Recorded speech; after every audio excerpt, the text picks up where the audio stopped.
Good morning and welcome to Managerial Accounting, our last day of class before our spring recess. So I went a little casual with my JCC sweatshirt today in observation of the upcoming break. Our job today then is to finish up the chapter 25 exercises. So we'll be starting with exercise 6 in chapter 25, and we will finish those up, and whenever we are done, even if it's early, we will end class at that point. There's no need for us to start the new chapter, which isn't on this next exam. I did just schedule a drop-in review session for tomorrow morning, April 8th, from 9 to 10 a.m. If you are able to join us, please go ahead and sign up in Starfish for that.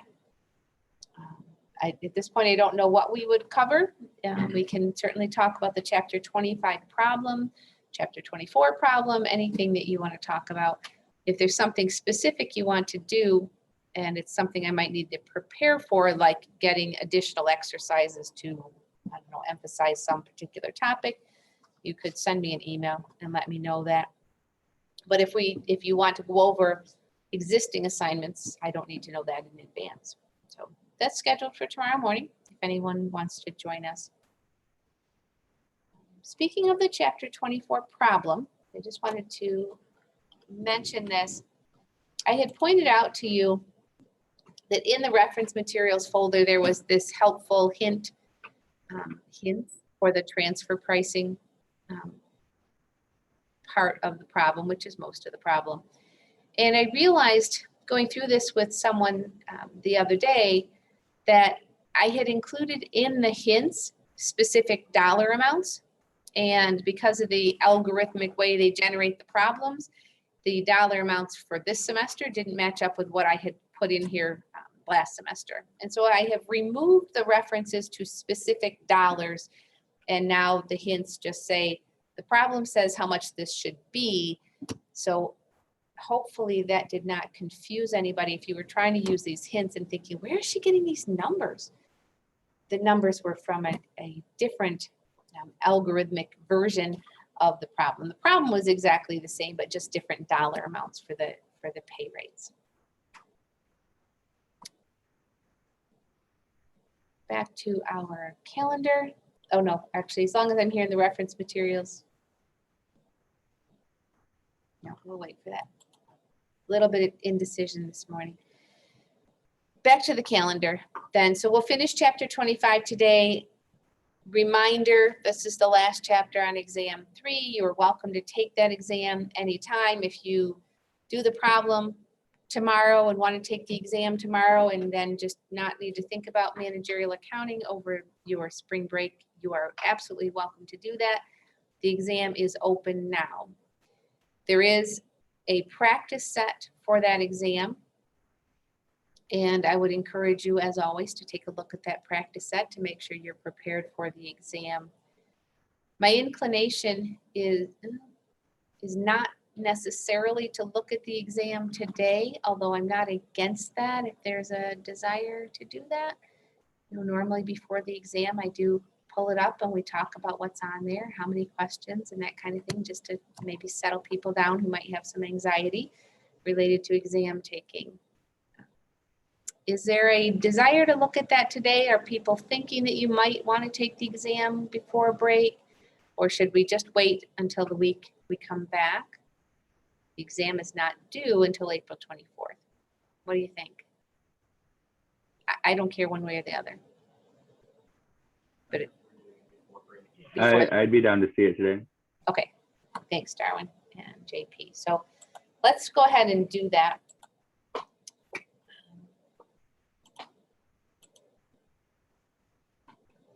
Oh, happy birthday, Seth. April 24th, I'll have to remember that. I won't ask how old you'll be.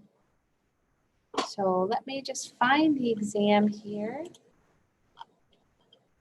There it is. So we have the practice set, and this is, remember, a 4-chapter exam. So the practice set has a total of 11 exercises. These are similar to exercises we have done in class. And you can also expect that you will see something like this on the exam.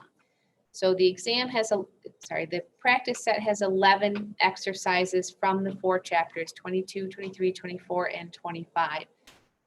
As you know, the practice set is not graded. You can see that right on the screen. So when you go into See Now, you have to click either on the assignments you can practice now, which will give you only those practice sets, or all assignments. So if you're on the tab that says assignments I can take now, these aren't going to show up because they aren't graded.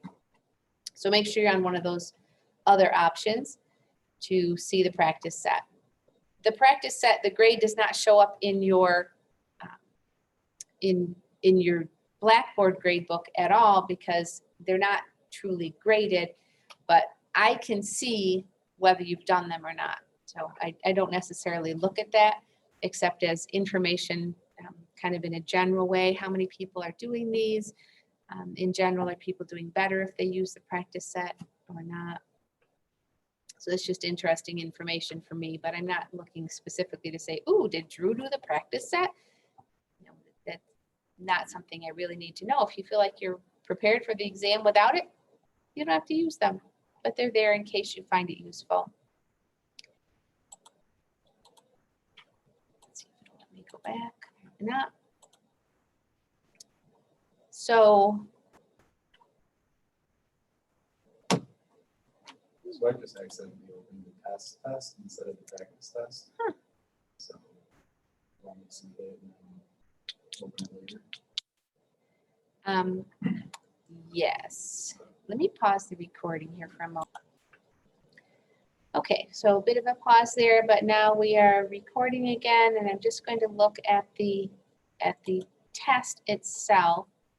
So you can see that there are a total of 24 questions on the exam. A mix, as always, of exercises that will be similar to the ones that you see in the practice set and the ones we've done for class exercises, not nearly as involved or complicated as what you see on the homework problem, those mastery problems that we do. So and we've got exercises that are going to ask you to do the differential analysis like we're working on in this chapter, to calculate some of those formulas that we use to analyze investment centers or profit centers. Finding variances was what we did in chapter 23, so you can expect that to be on the test. Excuse me. We haven't done this yet, but this is what one of the things we're going to be doing today is determining which product we should focus on when we can't meet all of the possible demand for a product. What else? Anything else? Overhead variances. Not have any exercises. Oh, there's one from chapter 22. So doing flexible budgets is the other topic from chapter 22. So 24 questions total. You have 3 hours, as always, to do the exam.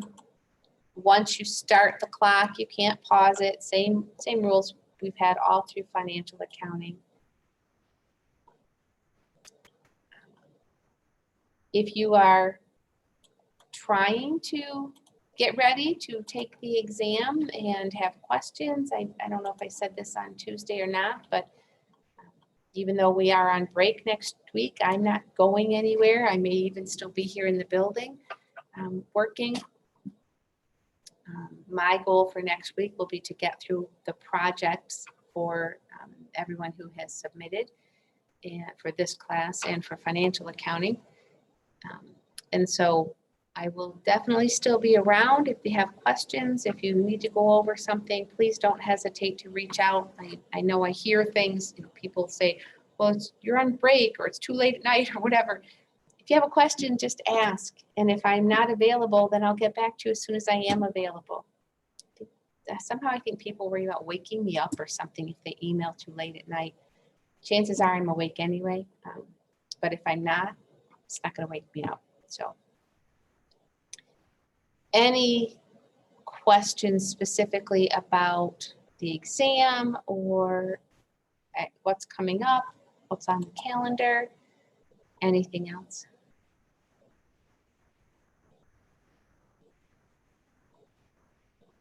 Okay. On Tuesday, we started talking about differential analysis, and we looked at a couple different ways we might use differential analysis to make a decision about whether to replace a piece of equipment. And today, our first couple exercises are going to be related to other scenarios that a company might face, a decision they have to make where differential analysis might be helpful to make that decision. So before we look at our first example for today, which is, do we sell it or do we keep processing it and sell it at a later, more refined point in the manufacturing process? Any questions about what we did last time?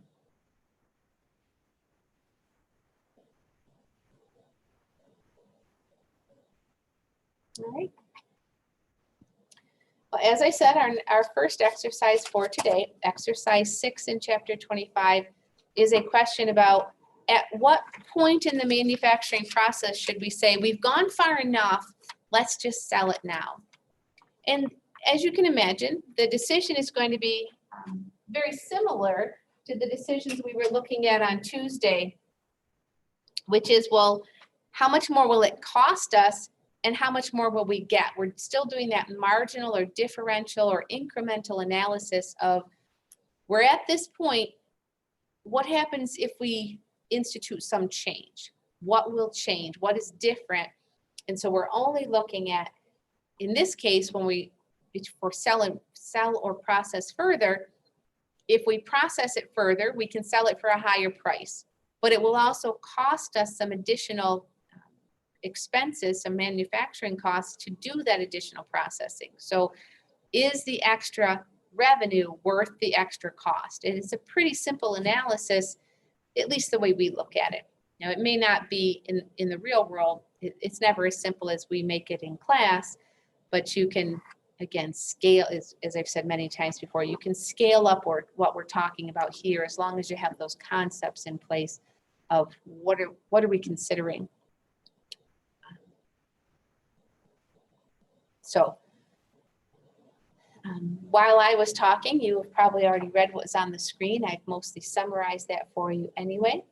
So our question in exercise 6 is going to be, at what point do we say that's far enough in the process, we can sell it now and be better off than continuing to process it?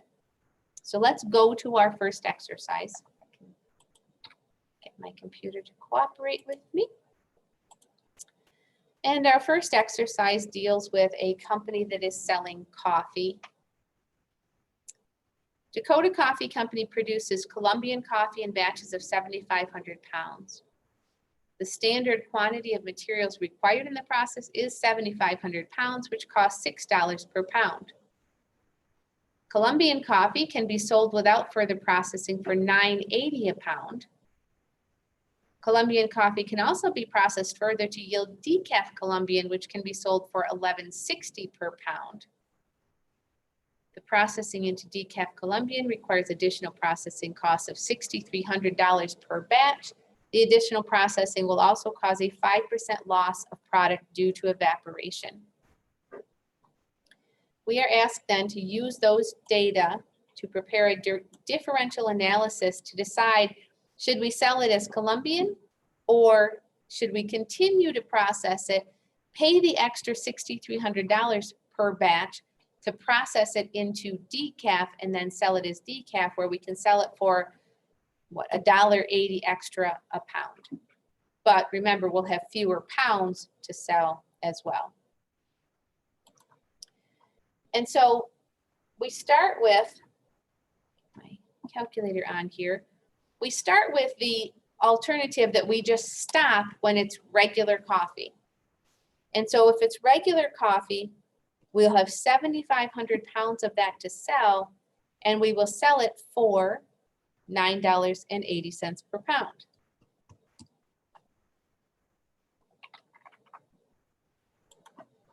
$7,500 at $9.80 per pound gives us revenues of $73,500 if we sell it as regular coffee. And that costs us $6 per pound, for a total cost of $45,000. So if we sell it as regular,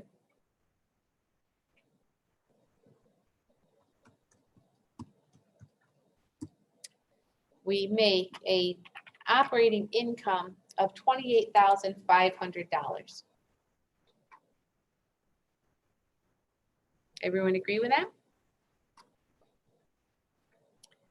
Okay.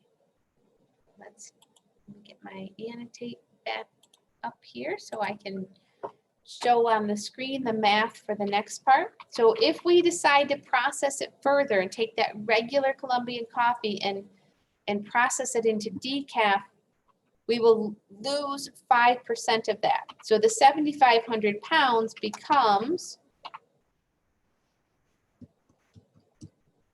just 7,125 pounds. Oops. But we can take those pounds, 7,125 pounds, and sell it for $11.60 per pound.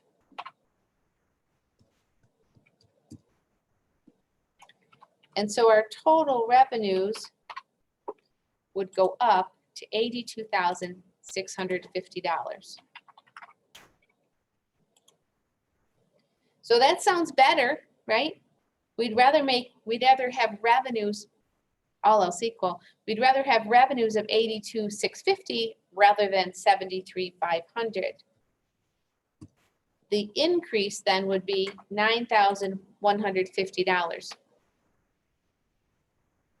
However, we know that our costs will go up.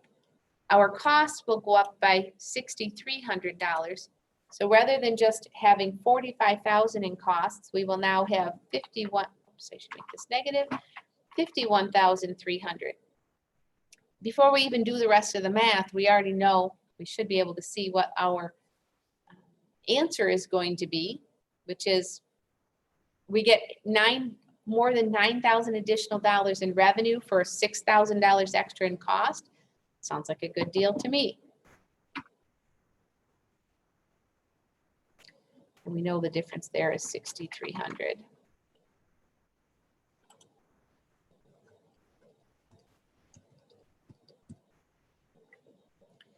And so our operating income goes from $28,500 to $31,350, an increase of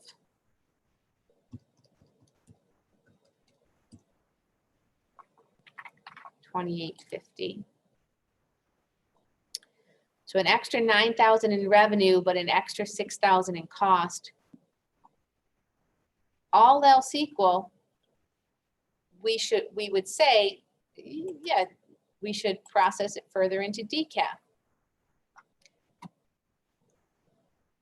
What's one thing we haven't taken into account here? It's not part of the differential analysis, but it's absolutely part of the decision-making process.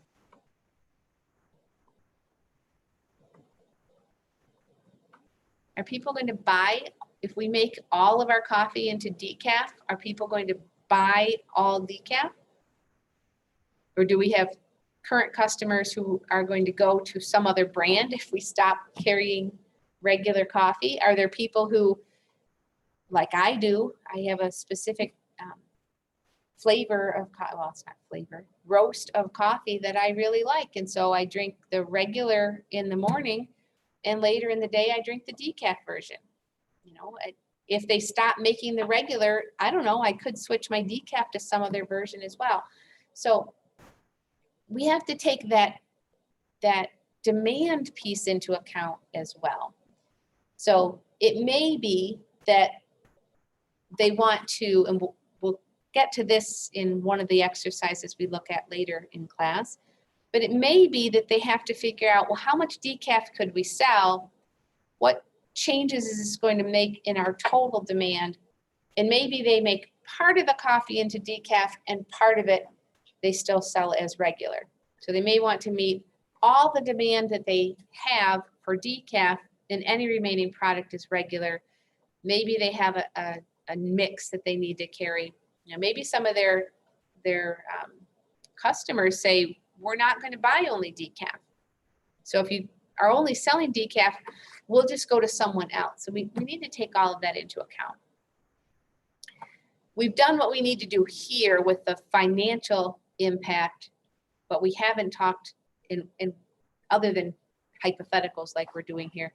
We have we recognize the company needs to look a little bit more at this decision before they just say, oh, look, the decaf is more profitable per pound, we should do that.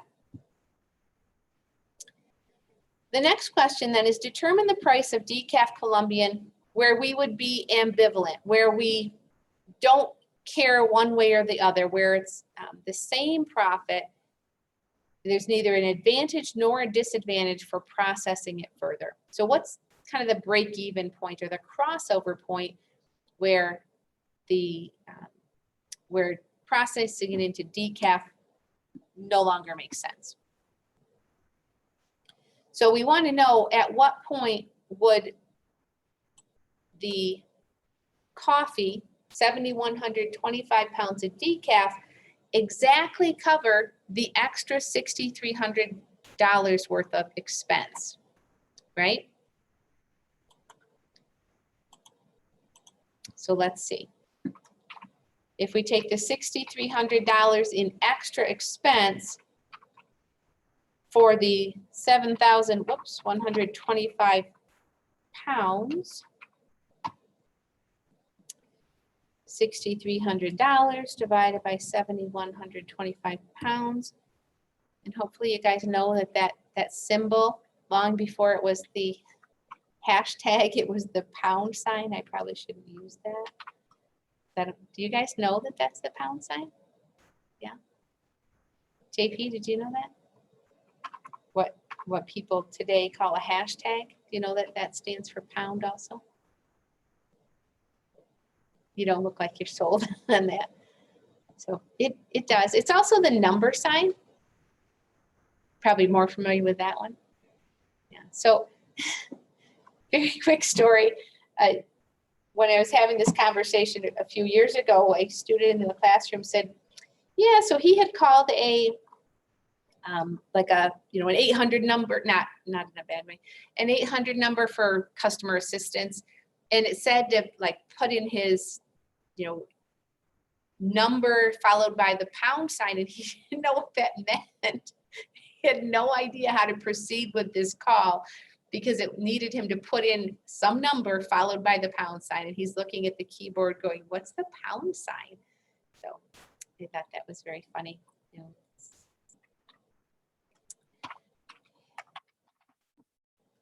You get to be my age, these kind of things are amusing. So it's about an 88.4 cent increase in the cost per pound. So right now we are selling it for the regular, whoops.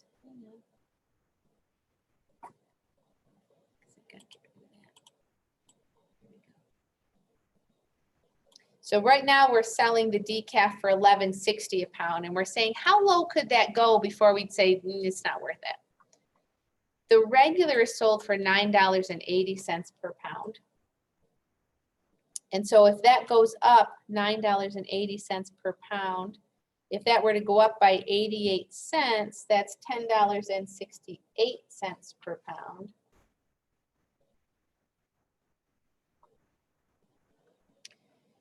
And I'm honestly not sure how they're going to deal with the rounding on that. So I'm going to give it a shot that we're rounding down because it's 88 cents, 88.4 cents. We'll see. They like that. Yeah, they don't like that answer. So what would that make it? I went a little ahead. Okay. And then I saw, because on the check my work on here, it says divide the net advantage. So I took the 28.50 of the profit between the two, and I divided that by the 71.25. And then I subtracted that from the 11.60, And what did you get? 11.20 per pound, and it says it's right. The advantages. Okay, tell me the advantage being the 28.50. That's what I assumed it was. Okay, yeah, I can buy that. I may have been thinking about this backward, so let me, I don't want to clear all of them. Let me erase that, and we'll try it the way that Drew just said he did it. So he took the advantage, the additional, oops, there we go, the additional profit. I'm trying to think where I may have gone off track and said, if we totally eliminate that, I can buy this. If we totally eliminate that, that would be 28.50. It's 40 cents per pound. And then we lower the selling price by 40 cents from 11.60 to 11.20. Now I need to think about what I just did, to think about where I went wrong in my logic.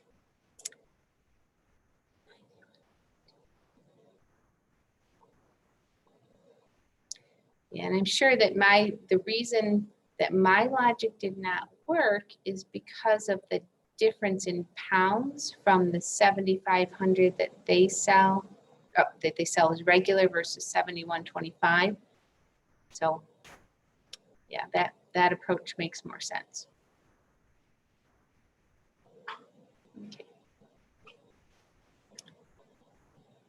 Okay, so does that make sense to everyone else? So we want to completely wipe out that excess profit, the point of indifference, the point where we are ambivalent. We don't care whether we process it or don't process it into decaf, because we make exactly the same amount. The selling price then would be 11.20. We would take away the extra 40 cents per pound that we're making. I can buy that. Occasionally I don't agree with their answers, but in this case I would agree with that. Questions, anybody?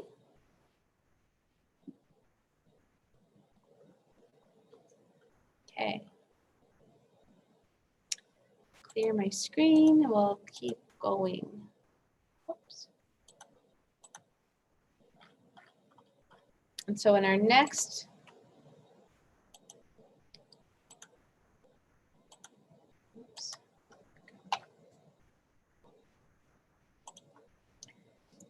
exercise deals with, should we decide to take a special order? Should we decide to take an order from a customer at a lower price than what we usually sell? So we have to keep in mind, there's no way for me to put that Zoom thing that isn't in the way of, for people who are here in the classroom. So I have to decide to put it at the top or the bottom. And either way, it's going to block some writing on this particular slide. So a couple questions we have to answer first. Do we have excess capacity? Do we have room to fit in this additional sale that, because clearly, if we are given the option of selling a product, just throwing numbers out there, let's say our normal selling price is $100 a unit. Well, if you then say, well, would you sell some to me at $80 a unit? My initial response is not if I can sell it to someone else for $100 a unit. Why would I do that? So we need to know first that we have excess capacity. That is, we can't sell any more product at our regular price. And so our decision about whether to accept a special order at a lower price is first contingent upon having capacity to do that. Then we can think about the same concept we've been talking about since the CVP analysis chapter, that our variable costs within that relevant operating range, our fixed costs are going to remain constant. And so if we have some excess capacity, the only additional cost we're going to incur is the variable cost. And so the decision becomes, is there a positive contribution margin for this additional order? So it's no longer a question of do we cover the entire cost of the product, but can we cover the variable cost of that production? Again, we want to make sure that we couldn't sell that product at our regular price. We also want to make sure that we're not selling it to a customer that would have been willing to pay that regular price. We don't want it to eat into our current or existing profits or our potential profits. We only want to accept this order, a special order, special priced order, is if it contributes to the bottom line. Now, as I pointed out with the last exercise, we really start with just the dollars and cents part of this, but there are other considerations as well. Is this going to establish a long-term relationship with a customer? So you frequently see offers for business that you get an introductory rate. And it might be a situation like that, where we get this customer in the door ordering our product at that special order with the understanding that the price isn't always going to stay that, it's the introductory offer. And next year it might go back to the regular price. Or with the understanding we are only accepting this order because we have this excess capacity. And next year or next time around, we may not be able to accept the offer because we may be able to sell all of our capacity at our regular price. So there are some additional considerations there that go beyond just the present day dollars and cents. And that's, what does this mean for the future of our company? Is this going to help us establish a relationship? Is it going to get us a foothold? There's a reference here to selling a company's products overseas. So is that going to get us a foothold in that foreign market where those customers are going to be accustomed to seeing our brand name, wanting our brand name, and then we can go back to our regular price in the future. And so as I said, our next exercise is exercise 7, related to this question of, should we accept a special order, not a standing order, but a special order at a different, lower price than what we normally require or normally can get for our product. Maybe I should say it that way. Homestead Jeans Company has an annual plant capacity of 65,000 and current production is 45,000 units. So remember, a couple chapters ago, we talked about those 3 different types of capacity. Theoretical, which doesn't come into our decision making because it's the perfect world in which we do not live. Then we have our practical capacity, which is how much we could produce within our relevant operating range. In other words, at that point, our fixed costs would be expected to be the same as at the third version of capacity, which is our normal capacity, how much we expect to produce. And so you can see in this exercise already in the first sentence, we have excess capacity. We could produce 20,000 more units without impacting our fixed costs. Those monthly fixed costs are $54,000 and the variable costs are $29 per unit. Right now, we sell I'm assuming it's jeans. Right now, we sell our jeans for $42 per unit. So we have a positive contribution margin of $13 per unit. On November 12th of the current year, the company received an offer from Dawkins Company for 18,000 units of the product at $32 each. So we would lose $10 of that contribution margin, but this price of $32 is still more than the variable cost. So we would still be contributing to the bottom line $3 per unit, for those 18,000 units. We'll put this into the table in just a minute, but I'm just want you to think about it before we start thinking about, okay, what number goes in here in the table? I want you to think about this from a logical standpoint. So if we can make an extra $3 per unit over and above the additional cost of producing those, that's a total of $54,000 directly to the bottom line. Now, those other considerations. Dawkins Company will market the units in a foreign country under its own brand name, so we're not competing with existing market. The additional business is not expected to affect the domestic selling price or quantity of sales of Homestead Jeans Company. And so those are the other considerations. So the question, should we accept this order? If we reject the order, we have no additional revenue, but we have no additional costs. And we have, it's status quo. We have exactly the same profit or loss that we would have had even before this offer was made.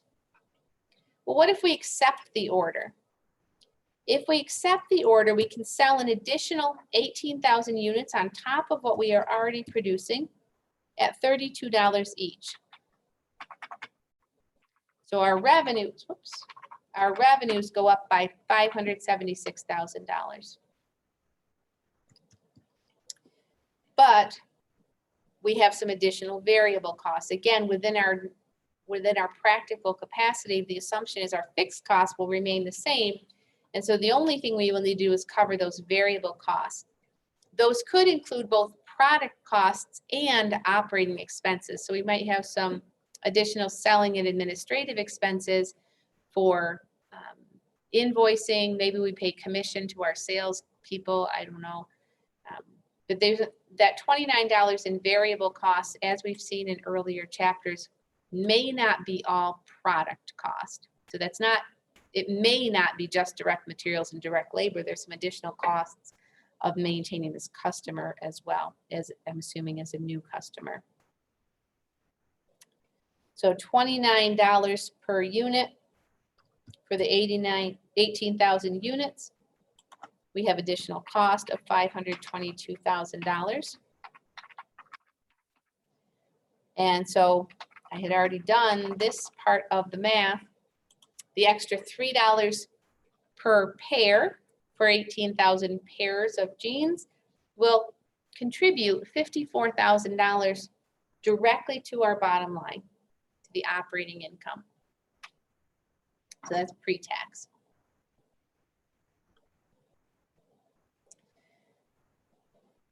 So we've already probably answered all of these questions in our discussion. Having unused capacity available is relevant, it's critical to this decision. The differential revenue is more than the differential cost. Thus, accepting this additional business will result in a net profit, a net increase to our income. What is the minimum price per unit that would produce a positive contribution margin?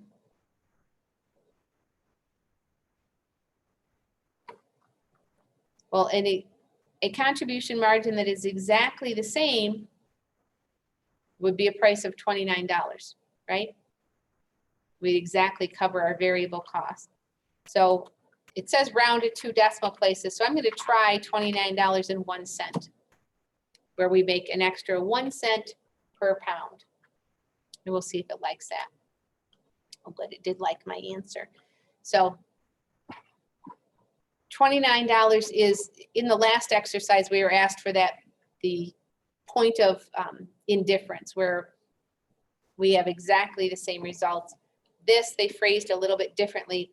What would give us a positive contribution margin? What's the smallest incremental change? It says to 2 decimal places, so I just increased it by 1 cent over those variable costs.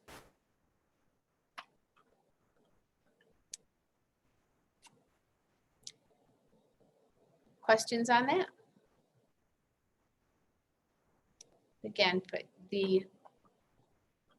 hopefully filling in the table is not the hard part. what I really want you to be getting from this, thinking about are, what are the other considerations beyond just the dollars and cents and being able to put it in this nice format. To me, this is kind of a bizarre way of presenting it, because obviously if we reject the order, nothing changes. So that column isn't a very helpful column to have in there, but it does follow the same format we've been looking at in all of the other exercises. So maybe it's helpful from that perspective. Maybe even in if this was a real world situation, maybe it would still be helpful because people are used to seeing the presentation looking like this in this 3-column format. Here are the 2 alternatives. Here's the difference between them. So might be going into it a little too far, but the only reason we can put all zeros for the first column is because we have the extra 18,000 plus units of capacity, right?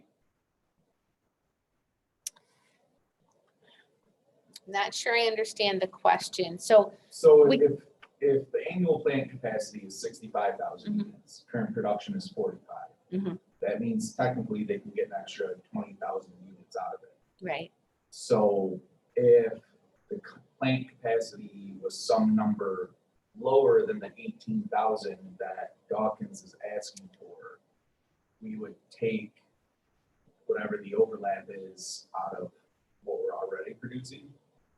yeah, we would never want to do that. Okay, so now I think I see where you're going. So yes, to this first question Yeah. that was in part B, if we had, let's just say we have that same plant capacity of 65,000 units, but we're already producing 50,000 instead of 45. So there's only 15,000 units of excess capacity or unused capacity right now. And Dawkins comes in and says, hey, we'd like 18,000 units. It would be a very tough sell to say, okay, we'll sell you all 18,000 because we'd be giving up 3,000 units at the extra $10 a unit. So it would be $30,000 a hit to our bottom line if we did that. So I would not recommend that unless we somehow could establish that getting their foothold, as we were talking about the different other considerations, getting a foothold with Dawkins in this other country is really critical to our long-term success. So not to be too biased, but when you're a publicly traded company, that's a really tough sell because Okay. it's all about how are we doing today. And so it becomes even more challenging to do that long-term. We give up a little bit now to get more in the future is harder to sell to the stockholders. I mean, not even necessarily in the future, because if you could make enough extra on the 15,000 that you wouldn't be producing to cover the loss on the 3,000 that you would essentially be giving up. Yes, that is true. So we would have to do that analysis. Is it worth it? But the first question I would ask is, will Dawkins just accept 15,000? Yeah. You know, if we go back to them and say, we don't have 18,000 units, but could we sell you 15,000 for the $32? Or maybe there's some room to negotiate on that $32 price. Yeah, we'll give you 18,000 cutting into our regular production. We will give you 18,000, but it would have to be $34 or whatever.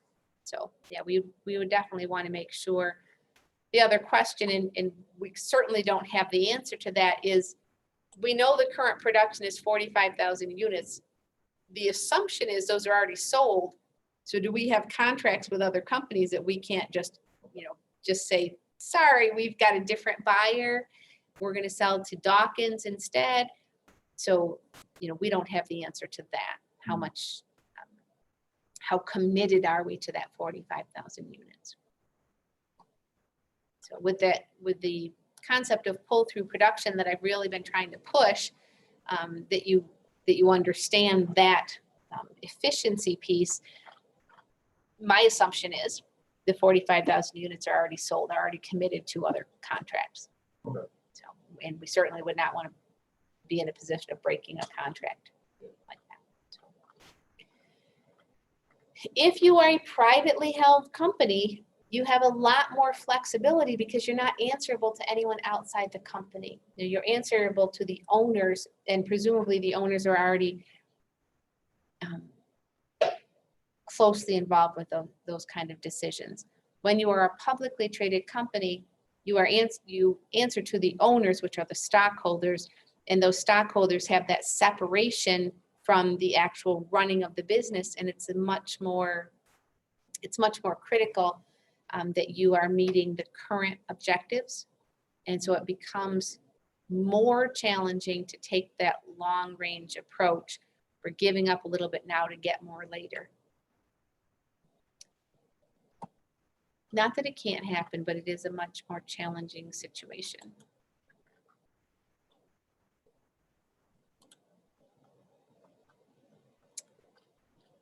Let's skip down here to my next slide. There we go. And we will keep going unless there are any other questions. Any other questions? Okay. So our next topic is related to setting prices. And so our next couple exercises are all about how do we decide the right price to set for our product. We just kind of talked about that in the last exercise, that we need to at least cover our variable costs. We need to have a positive contribution margin to be applying toward those fixed costs. But as we're looking at setting prices, we may be taking some of these other factors into account, like what is our long-term plan and how do we get from where we are now to where we want to be. And so in the next couple exercises, exercise 8 is the product cost method of product pricing. Exercise 9 is target costing. And then exercise 10 is making decisions under bottlenecked operations, which means that we have a constrained resource, that something is holding back our production. And so we have to decide how to maximize the use of that constrained resource.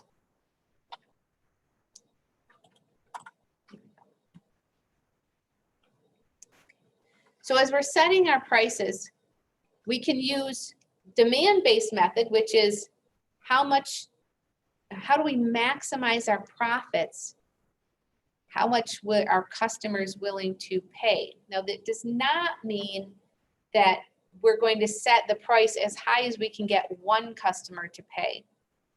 You know, lately it seems like I mention economics every day in class, but this is definitely an economics concept as well, that if you've taken microeconomics, you should be familiar with this. And if you take microeconomics in the future, I hope you'll keep your ear open for this kind of a discussion. It is not something I'm teaching in this class, but I do like you to see those connections with what you're learning in other classes, especially when those classes might be required for you. And you might be thinking, why did they make me take this class? I like you to see why we have you take those other classes. So in economics, we talk about elasticity, price elasticity of demand, which means how sensitive are consumers to a change in price? If the price goes up 10%, for example, we know the law of demand says if the price goes up, people are going to buy less of it. But the question that's relevant here is, yeah, but how much less? If the price goes up 10%, are they going to cut their buying by 20%? Or are they only going to cut it by 5%? And so if customers are sensitive to a change in price, then we don't have as much leeway to just raise our price based on this demand-based method. If customers are not so sensitive to a change in price, and if you're not aware of what's going on, again, with the conversation related to the cost of insulin and other medical products, that absolutely speaks to this question of consumer sensitivity to price or price elasticity of demand.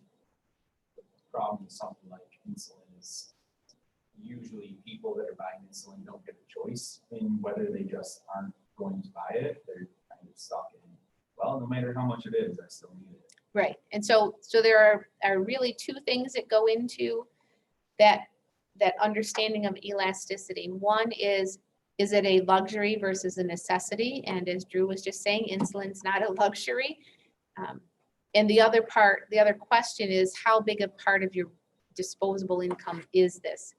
Even if it's a luxury, if it's a tiny fraction of your total spending, you're not going to be as sensitive to a change in price.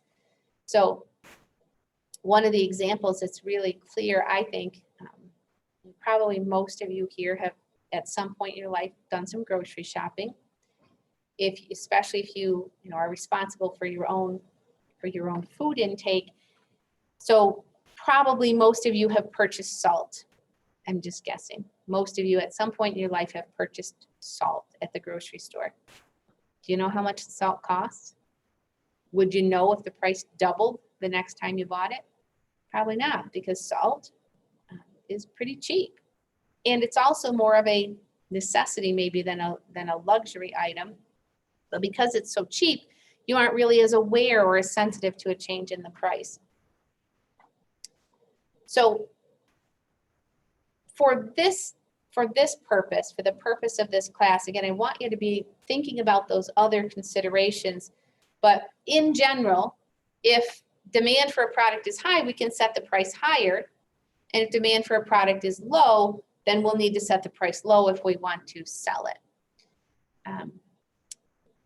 So baseball season is starting today, unfortunately not for my team, who declared yesterday that today was already a rainout, kind of a disappointment. So my team's starting tomorrow. But my team will be in Pittsburgh in July. And if you know anything about baseball, you know Pittsburgh is a perennial loser. And no offense if you're a Bucks fan, but sorry, you're not very good. And maybe you won't lose 100 games this year, but that's not what they're predicting. But when my team comes to Pittsburgh in July, you know what? The tickets cost more. The Milwaukee Brewers are in town over the 4th of July. They're not my team. The 4th of July is, a big day for baseball. And so ticket prices on the 4th might be higher because they're because it's the 4th of July. The game on the 3rd won't be as high priced as the games on the 6th against a good team. Just saying. So that's the demand-based method. Look at, well, how much can we get from people and set your price based on that.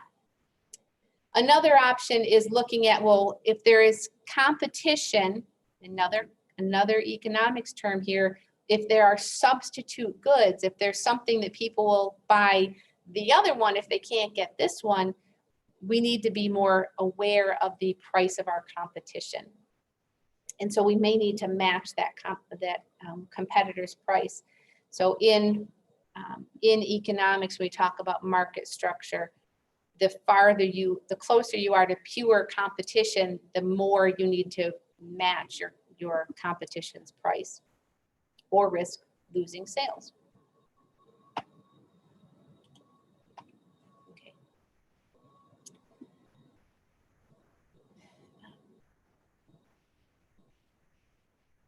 So when we talk about a cost plus method, it means we start with some version of cost and add on to that.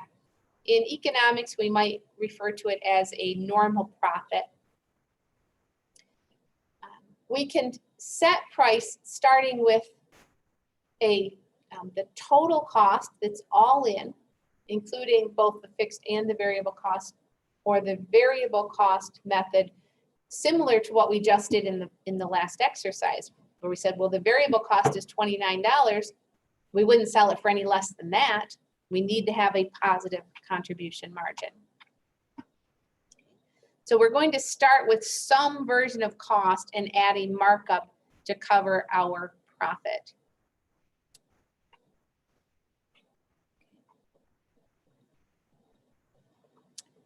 Let's go to our, I think at this point we can go to our exercise, our next exercise, which is exercise 8. We don't need to go through those. Actually, as long as I'm on this slide, let me just, I know probably I have given you this terminology back in chapter 5 in financial accounting when we talked about gross profit or gross margin. But I just want to make the distinction because I know from personal experience that not everyone sees the difference, including people who are in the business world. Not everyone makes the distinction between the two terms that I just put on the screen, and that is margin versus markup. So margin is calculated as a percent of the selling price, and markup is a percent of the cost.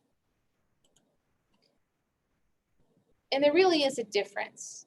And if your boss says that she wants a 20% margin, which is 20% of the selling price, and you take the cost and add 20% on top of that,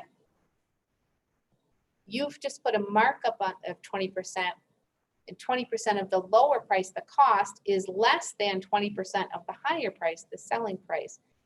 So it really is important that you see the difference and are careful about the distinction between those two terms.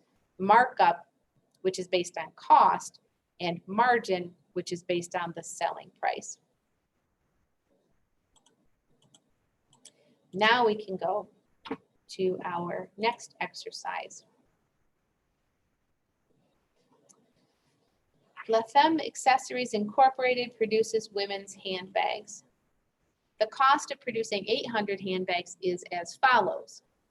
We have direct materials, direct labor, factory overhead, total manufacturing cost. So that is our product cost. The selling and administrative expenses are $17,000. Management desires a profit equal to 22% of invested assets of $250,000. So this is that return on investment that we talked about in the previous chapter. So their desired profit, put the calculation here on the screen so we have that.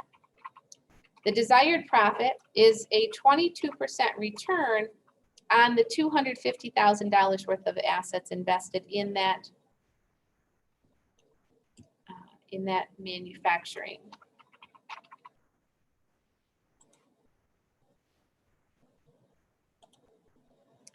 So the amount of desired profit is $55,000.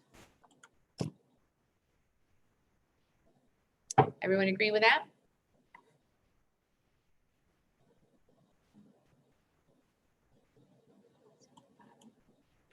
Okay. And the next question says, determine the product cost per unit for the production of 800 handbags. So this is nothing new. We also know how to do that. $32,000 for the 800 bags to calculate the unit cost.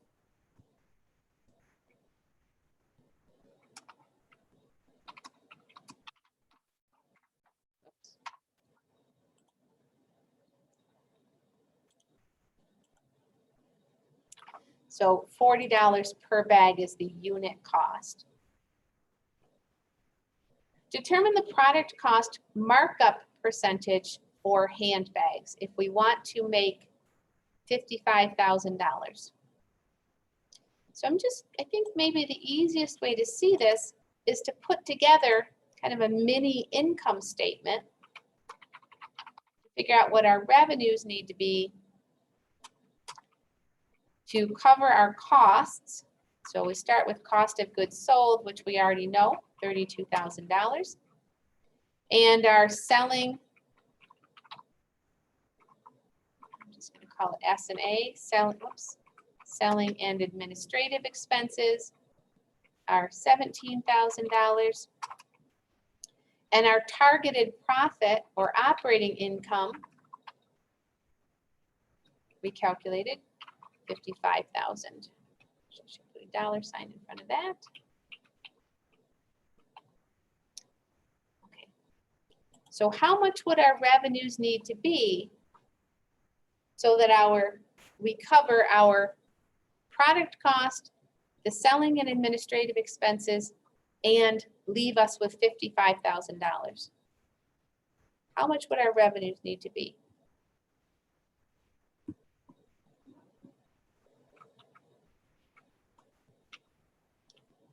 Anyone?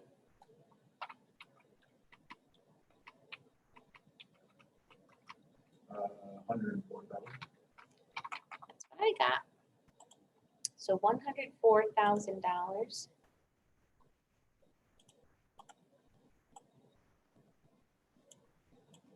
Format this a little better. Okay. So in order to leave us with operating income or profit of $55,000, our revenues would need to be $104,000. We're asked to find the product cost markup percentage for handbags. And I'm actually going to show you both the markup and the margin so that you can see that what I just told you is correct. That you can see for yourself that markup and margin, the percentages are different. So the question here is about the markup. So to go from 32,000, up to the 104,000 in oops, because we're not zeros, the 104,000 in revenues is over. As a dollar amount, our markup would be $72,000.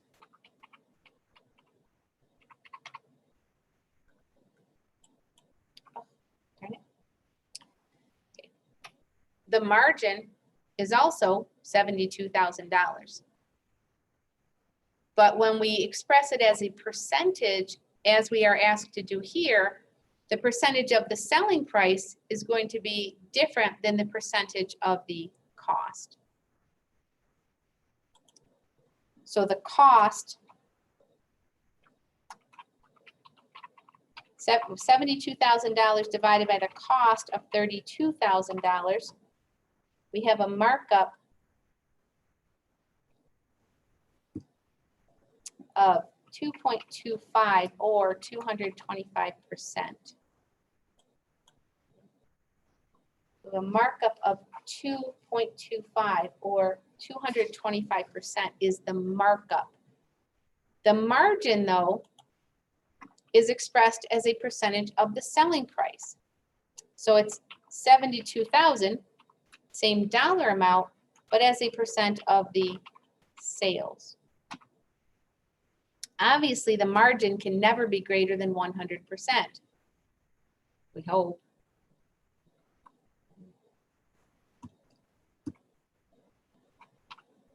Whoops. 69.2%. And so if your boss said, I want a 69.2% margin, and you instead price the product at a 69.2% markup, 69.2% of the $32,000 is $22,144. Add that on top of the 32,000, and we would have revenues of $54,144 rather than 104,000. Huge difference there. It's very important. It is critical. Your boss will not be at all happy if you are asked for a 69% margin and you give them a 69% markup instead. To answer the question that's asked here, determine the product cost markup percentage for handbags, it's 225%. The cost per unit, we already calculated as $40. The markup, 225% of that is one quick way to get there. The markup is $90 per unit. The selling price then would be $130. So for markup, we're gonna divide it by the total manufacturing cost, and for margin, we're gonna divide it by the total revenue. Yes, yep. So markup, and this says product cost markup, so it's only the product cost, which is this 32,000 right here. Margin would be as a percent of the revenues or sales. There's another way we could have gotten to this answer because of what we did here with our mini income statement. We could just take the $104,000 in revenues and divide by the 800 bags to get the same $130 per unit. So either one of those approaches would have gotten you to the correct answer of $130 per bag.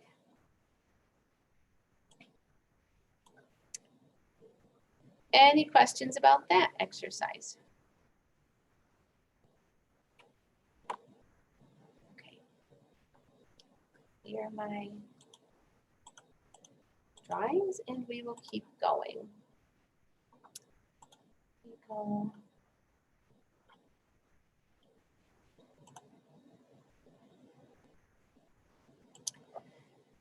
So our next exercise, exercise 9, is related to target costing. And in target costing, we are looking at market-based pricing, but we are trying to achieve some specific long-term goal. And so we look at what we know about the future and we set a target based on what we expect or hope to happen. And then we figure out, okay, here's how much we're charging now. Here's how much we would need to charge to meet that target, to meet our future goals. And so the purpose or the point of target costing is to become more efficient, to reduce our costs. So we look at where are we now? Where do we want to be? What do we need to do to get there?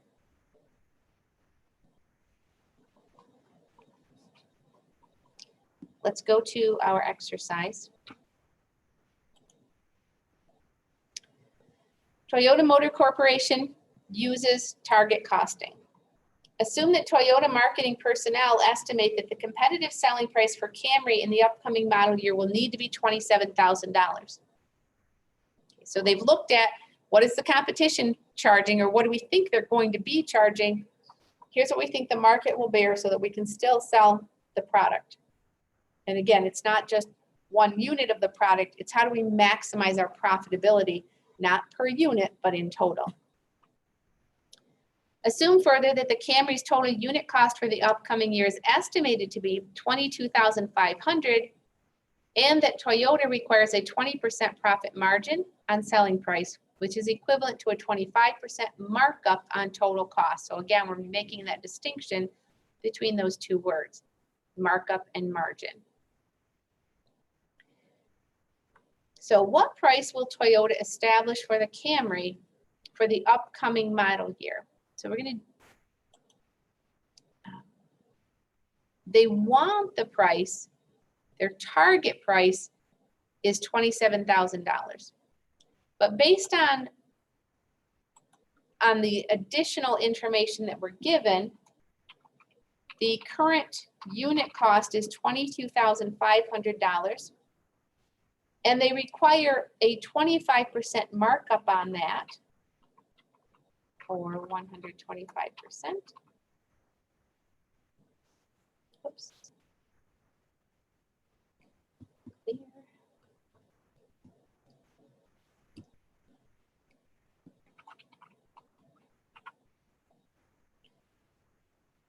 So, given what we know right now, back to this slide. Given what we know right now, the current market price, in order to achieve the targeted profit the market price would need to be $28,125 to achieve that target. But we expect the market to bear only 27,000. So based on the use of target costing, they would set the price at $27,000. And now they have to figure out, how do we trim our costs? What would their costs need to be?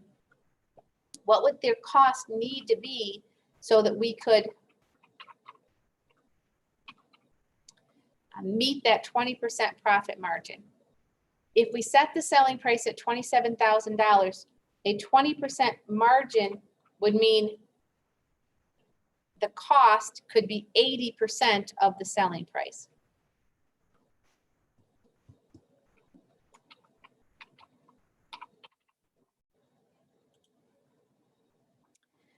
If our cost was $21,600,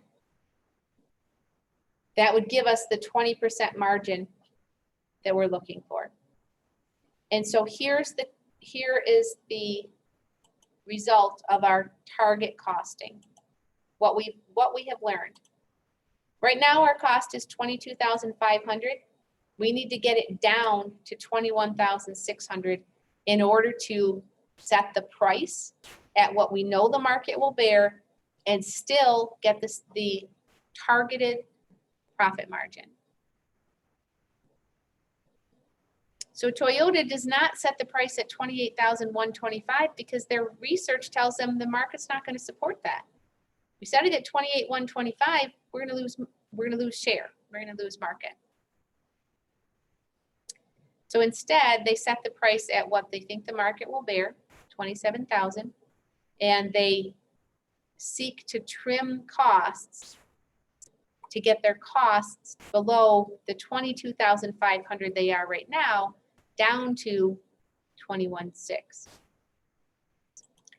Since the estimated manufacturing cost exceeds the target cost, Toyota must reduce its total cost to maintain competitive pricing within its profit objectives. Because really they have two choices. I guess they have three choices. One is try to sell at the $28,125, but we know that they're going to lose sales that way. A second option is to set the price at $27,000 and leave their costs alone and just live with a lower profit margin than what they are required.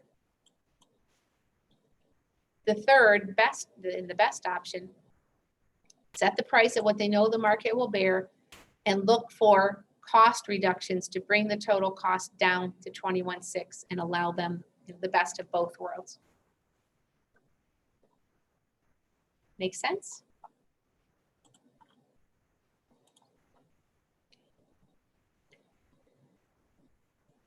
Last question then. And I need to go to Blackboard for a moment, hopefully without closing it out. And in the reference materials folder for this chapter, some of you may have already seen this, may have seen that it's here, maybe even watched it, I don't know. In the reference materials folder, there is a short video. I'm not going to play it during class because some of your internet may not support that, and I don't know that that's the best use of our in-class time anyway. But the link is here in the chapter 25 reference materials, and I would ask you to watch that. I brought along with me today to class a couple props. Don't worry, I'm not going to stand here and read from these books, but I wanted to show them to you. The theory of constraints, which is what we're going to be looking at in our next exercise, was proposed by the gentleman that maybe, I don't know if you can see him on the cover of the book or not. But this gentleman's name is Eli or Eliyahu Goldratt, and he is an Israeli, I should say, he has unfortunately passed away. But he was an Israeli and he was a business guru. I have with me 4 of the books that he wrote. My favorite is this one. It's called The Goal. It's my favorite, and I actually have 2 copies of it in my office because I frequently try to get people to borrow it and read it. But I don't like to be without my own copy. The reason I really like this book is because it's written like a novel. It's written as a story. But as you're reading the story, you get the insights on the business improvement processes that he wants you to see. And I would recommend reading this book. You're on break next week. What else do you have to do? Just kidding. If anyone wants to borrow a copy of this book, I would be happy to lend it to you. His other books are not necessarily as readable, although they are very good business management kind of books. So he has a whole book on the theory of constraints and why it should be implemented. Critical chain, which is a little bit different topic.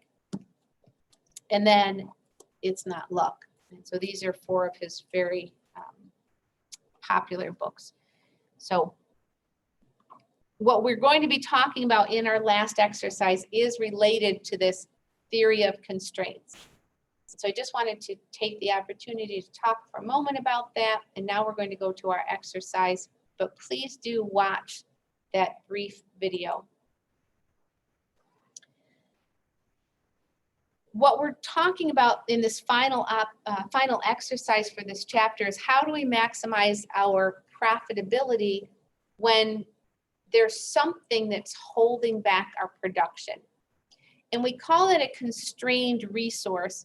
And that's where the theory of constraints comes in. It's the theory of constraints is how do we best manage those bottlenecks or constrained resources to improve the flow of our production so that we are producing because we have a sale, not producing because we can, not producing because we have excess capacity.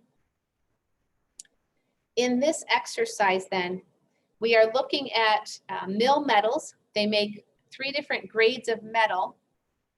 You can see in that chart a format similar to what we have done with the contribution margin format for the income statement. We come down to operating income and then we calculate operating income per unit. And if we just look at these data, we just look at that bottom line and I say, well, which one of these products should we sell? Type 5, 10, or 20? You know, the first reaction is going to be, well, sell type 20 because you make more money on type 20 than you do on the other 3.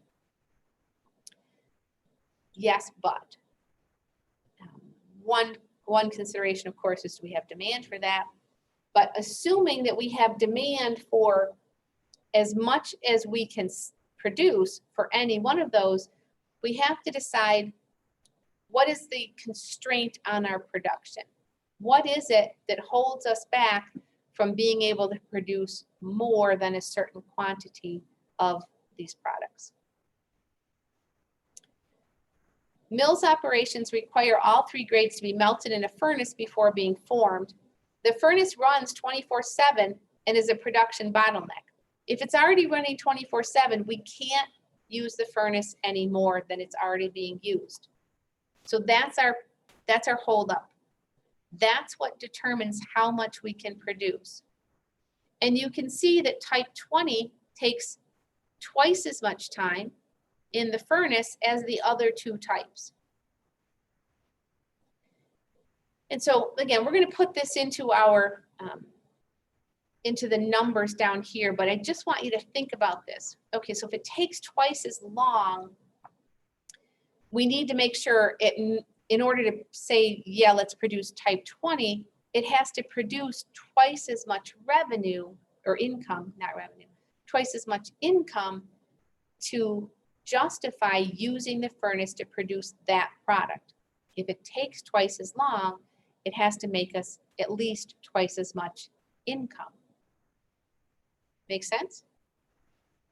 I think it's pretty clear if we were to look only, I probably shouldn't say things like that. I think it's pretty clear. I hope it's clear. if we were to produce, if the choice was just between type 5 and type 10, and they each take the same amount of time in the furnace, we'd say, well, of course we'd produce type 10 because it makes 13 times as much as type 5 and takes the same amount of that constrained resource. So we kind of already know then that our decision is really going to be, should we produce type 10 or type 20, knowing that type 20 makes more money, but also takes more time.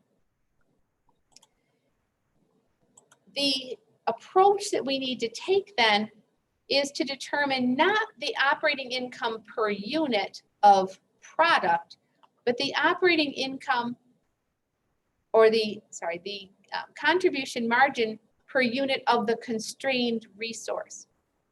So we want to see, how do we maximize the use of that furnace? So we need, let me just make sure I didn't skip over anything. The marketing department is considering a new marketing and sales campaign. And so they're trying to decide which of these 3 products they should be stressing. That is, which one is the most profitable for us. Determine the unit contribution margin per furnace hour will assist in making your decision. Round the unit contribution margin to 2 decimal places. So we're not given the contribution margin. Whoops. We're not given the contribution margin here, but we can calculate that. If you recall from the CVP chapter, contribution margin is revenue minus variable cost. And then down here at the bottom, we have number of units. So for type 5, my calculations over here on the side. For type 5, our contribution margin is 43,000 revenues minus 34,000 in variable costs.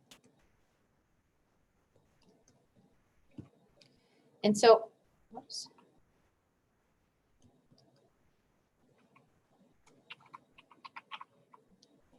So it's 9,000 total contribution margin, and that's for 5,000 units.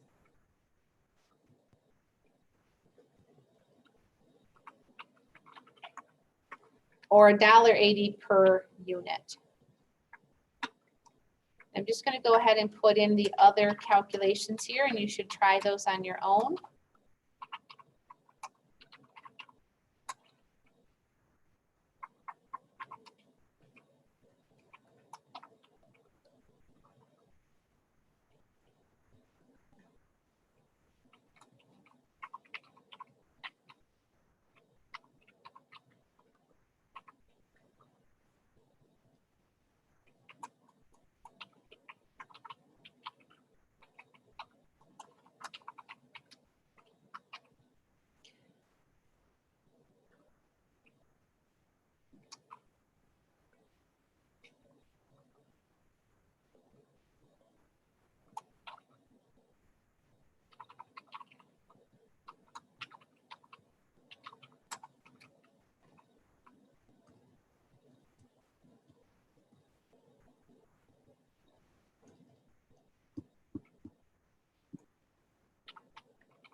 So what we have there is the contribution margin per unit of product. Oops. But the products use the constrained resource, the furnace, at differing rates. And so what we're asked to calculate for the results down here at the bottom are the unit contribution margin per furnace hour. And so we need to do one step further and take each one of those contribution margin per unit of the product and divide by the number of hours that it takes to produce that unit.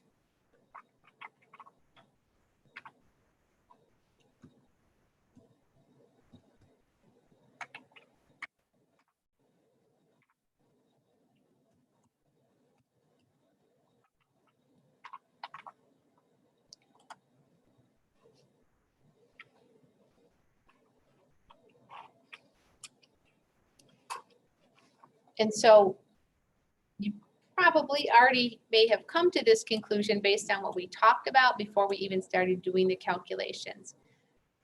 But hopefully seeing it like this helps you to recognize that given that we have a limited capacity in our furnace, using the furnace to produce type 10 is the most profitable use of that constrained resource, the most profitable use of that furnace. Because we make 70 cents per furnace hour rather than 50 or even 30. Does everyone see that? And so if we were going to take this a little bit farther, the next question would be, all right, but how much of type 10 can we sell? Is this a situation where if we used the entire furnace capacity to produce type 10, we could sell all of it? If so, that's what we should do. We should stop selling 5 and 20, producing and selling 5 and 20, except for those considerations that we've already discussed. Are there customers that want all 3 grades from us? And so if we say we're only going to produce type 10, they say we're going to take our business elsewhere. We'll need to keep that in mind. But it also might be a much more realistic scenario to say, we can only sell X amount of type 10. And so we should produce as much of type 10 as we can sell and then plan to produce type 20. I don't mean this in a chronological order. I don't mean we spend January through May producing type 10 and then we start producing type 20. But when we're planning our production quantities, we plan to produce as much as we can of type 10 and then as much as we can sell of type 20, and only then, if we still have more capacity, do we produce type 5. With the consideration of what do our customers think about this? Do they want to have that mix of products? And I don't know the answer to that. Now, for the unit contribution margin per furnace hour, would we take that into consideration? Or would we only take that into consideration, or are we still considering the operating income per unit? The operating income per unit? Yeah, no, we're not considering, okay. Yeah. I was just looking at those to point out that we make more money on type 20. Yeah. But we don't use that, since we have the constrained resource, we don't use that as our deciding factor. So we now focus on the margin per furnace hour. Right. Now, if we had 3 furnaces and we were only using one of them, then we could look at, well, how can we start up one of those other furnaces and make more of type 20? But right now we are using, according to this, it's already running 24/7. We can't produce any more. So we have to decide of these 3, and the assumption is we can't meet all the demand for all 3 products. As it says here, the marketing department's looking at, trying to do a promotion so we can sell more. So obviously, we're looking at trying to maximize our profitability. Which one of these do we want to promote and get people to buy more of that instead of the others?